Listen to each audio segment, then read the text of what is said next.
ها چنده؟ یک چند کیلو پرویا همش هم رو دیدنیست اکوادور نرسوند اگه در بیامی بودم میتونم در باشک و هیچ وقت نمیمونن لبه نیش چند کیلو بیا بده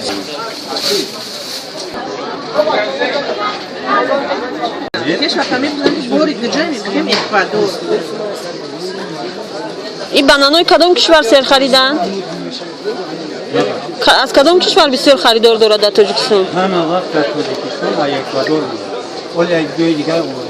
بنان بوری این طرف های نسبت همه میوه تاجیکستان ارزون یک کنش دیمش که میوه است که هیچ وقت چی نمیشه این میگیرن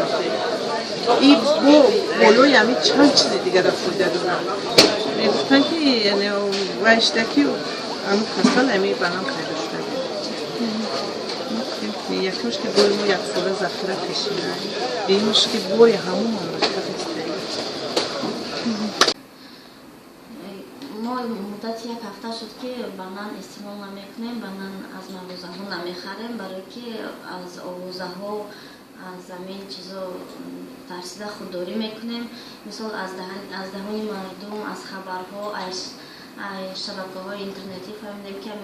بنان در افریقا میروید حتی در باغچه ها هم تاکید کردن که به کودکا بنان خریده نتیم استعمال نکنن کودکا برای که همون بنان از افریقا می آید در ترکیب همون بنان ممکن که کسل ایبولا وجود داشته باشد